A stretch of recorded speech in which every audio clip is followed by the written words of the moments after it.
নামাজের আদব। নামাজে এমনভাবে দাঁড়াতে হবে যেমনভাবে কোনো রাজা বাদশাহ, আমির ওসির, উচ্চপদস্থ সরকারি কর্মচারী, গুরুজন বা গণ্যমান্য ব্যক্তির সামনে বেশ আদব, ভক্তি ও নম্রতার সাথে দাঁড়াতে হয়।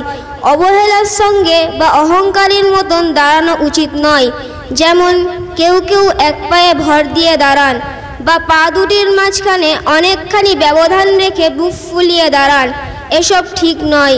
এদিক সেদিক, উপর নিচে আর চোখে চাওয়া উচিত নয়।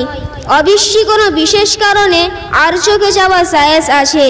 বিনা ওসরে একবার এ পায়ে একবার ও পায়ে ভর দিয়ে দাঁড়ানো এবং হেলতে দুলতে থাকা উচিত নয়। হাত পা গুটিয়ে এমনভাবে উঠতে বসতে হবে, রুকু সাজদা করতে হবে যাতে পাশের মুসল্লিদের কোনোরূপ অসুবিধা না হয়।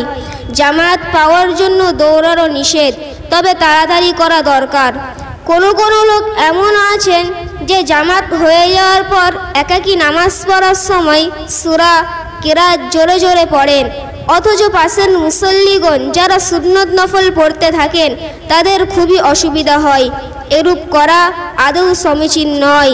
একাকী নামাজ আস্তে আস্তে পড়াই কর্তব্য। আর যারা দ্বিতীয় জামাত করতে চান তাদেরকেও অন্য জায়গায় সরে গিয়ে যথাসম্ভব আস্তে আস্তে কিরাত পড়তে হবে, যাতে সুন্নত নফল পাঠকদের অসুবিধা না হয়। নামাজ পড়ার সময় চোখ খুলে রাখা সুন্নত, এটা কেন? কেউ কেউ বলেন চোখ বন্ধ রাখলে মনোযোগ ও একাগ্রচিত্ততা থাকে। একাগ্রচিত্ততা আনার জন্য নতুন বেলায় চোখ বন্ধ রাখলে অবশ্যই কোনো দোষ নেই, তবে চোখ খুলে নামাজ পড়তে অভ্যস্ত হওয়া কর্তব্য। এর কারণ কি?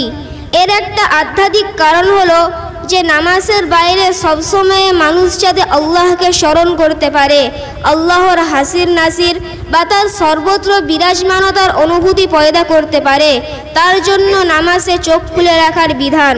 কারণ মানুষ সবসময় তো চোখ খুলেই থাকে, চোখ বন্ধ করে কেউ তো থাকে না। আসসালামু আলাইকুম ওয়া রাহমাতুল্লাহি ওয়া বারাকাতুহু।